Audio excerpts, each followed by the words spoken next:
فَعَاقَبَهُمْ نِفَاقًا فِي قُلُوبِهِمْ، اللہ نے سزا کے طور پر ان کے دلوں کے اندر نفاق پیدا کر دیا. اور سمجھ لیجئے آج 3 نفاق ہیں جو اس قوم کے اندر پورے روئے ارضی پر سب سے بڑھ کر اس قوم میں پیدا ہو چکے ہیں.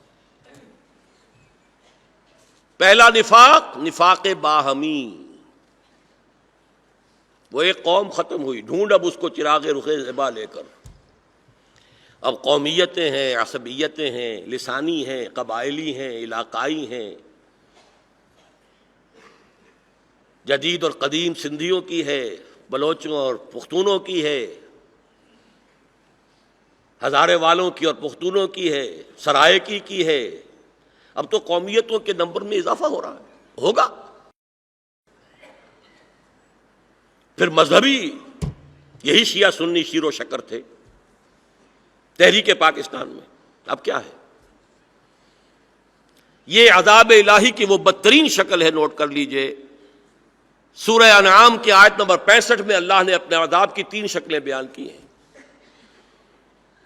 قل هو القادر، اے نبی ان سے کہہ دیجئے اللہ قادر ہے اس پر، ان یبعث علیکم عذابا، کہ تم پر عذاب بھیج دے، من فوقکم، یا تو تمہارے سروں کے اوپر سے،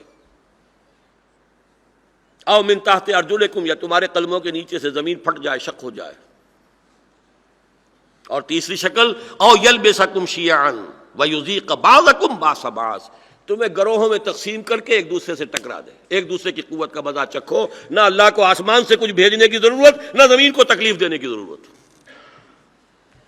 یہ بدترین عذاب ہے جس میں ہم مبتلا ہے. دوسرا نفاق، کردار کا نفاق. صداقت، امانت، ایفاء عہد ختم، جسے نفاق عملی کہتے ہیں ہمارے علماء. حدیث نبوی ہے، آیت المنافق ثلاث، منافق کی 3 نشانیاں ہیں. یہ متفق علیہ روایت ہے، لیکن اس میں جو الفاظ اگلے ہیں وہ صرف صحیح مسلم میں ہے. وَإِن صَامَ وَصَلَّى وَزَعَمَ أَنَّهُ مُسْلِمٌ، خواہ وہ نماز پڑھتا ہو، روزہ رکھتا ہو اور اپنے آپ کو بڑا مسلمان سمجھتا ہو، لیکن 3 چیزیں اگر ہیں تو کٹر منافق ہے. وہ 3 چیزیں کیا ہیں؟ اذا حدث کذب، جب بات کرے جھوٹ بولے. وَإِذَا وعد أَخْلَفَ، جب وعدہ کرے خلاف ورزی کرے. وَإِذَا اؤْتُمِنَ خَانَ، جب کہیں امین بنا دیا جائے اختیارات کا یا مال کا، خیانت کرے. دیکھ لیجئے، تلخ بات کہہ رہا ہوں، ہمارے معاشرے میں الا ماشاء اللہ جو جتنا بڑا ہے اتنا ہی بڑا جھوٹا ہے، جو جتنا بڑا ہے اتنا ہی بڑا وعدہ خلاف ہے، جو جتنا بڑا ہے اتنا ہی بڑا خائن ہے. ایکسیپشنز ہوں گی، ایکسیپشنز پروو دی رول، استثناءات ہوں گی محدود چند. یہ کردار کا دیوالہ جو نکل گیا. اور تیسرا نفاق میرے نزدیک سب سے بڑا دستوری نفاق. دستور سے بڑی تو کوئی شے نہیں ہوتی کسی ملک میں اور قوم میں آج کل. ایک ہاتھ سے اسلام داخل کرتے ہیں، دوسرے سے نکال دیتے ہیں.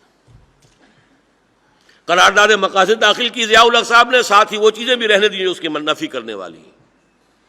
ایک ہائی کورٹ فیصلہ کرتی ہے قرارداد مقاصد 2A کے حوالے سے، کوئی اور کورٹ جو ہے سپریم کورٹ اسے ٹرن ڈاؤن کر دیتی ہے کسی اور دفعہ کے حوالے سے.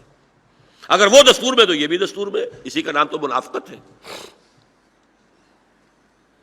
Council of Islamic ideology, crore ہار روپیہ اس پر خرچ ہو گیا ہوگا آج تک، لیکن اس کی سفارشات کی کوئی حیثیت نہیں. الماریاں بھرتے چلے جاؤ، وزارت مالیات اور وزارت قانون کی الماریوں کی الماریاں. اور یہ بھی مجھے معلوم ہوا، بتایا گیا ہے ثقہ لوگوں نے، ردی میں بکتی رہی ہیں وہ سفارشات، اس لیے کہ چھپ تو جاتی ہیں بڑے پیمانے پر اور پبلک میں عام کرنے کی آفیشلی اجازت نہیں ہے.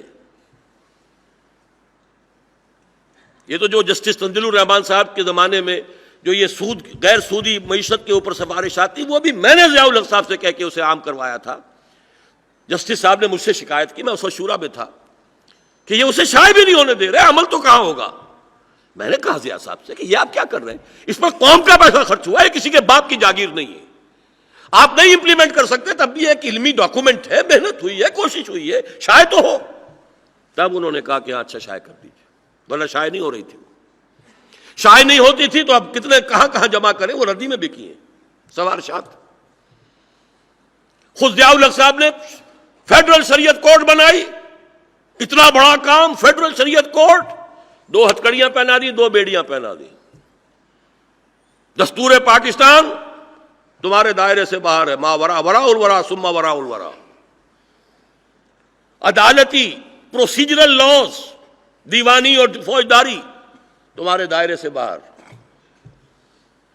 آئلی قوانین بھی تمہارے دائرے سے باہر. مالی قوانین بھی 10 سال کے لیے باہر. وہ 10 سال کی جو ہتھکڑی کھل گئی تھی تب یہ جسٹس تنزیل الرحمان صاحب ہی تھے شریعت کورٹ میں، انہوں نے یہ بینک انٹرسٹ کے خلاف فتویٰ دیا ہے. یہ 3 منافقتیں ہیں، اچھی طرح نوٹ کر لیجئے، جو ہماری قوم کا اس وقت رہا امتیاز ہے.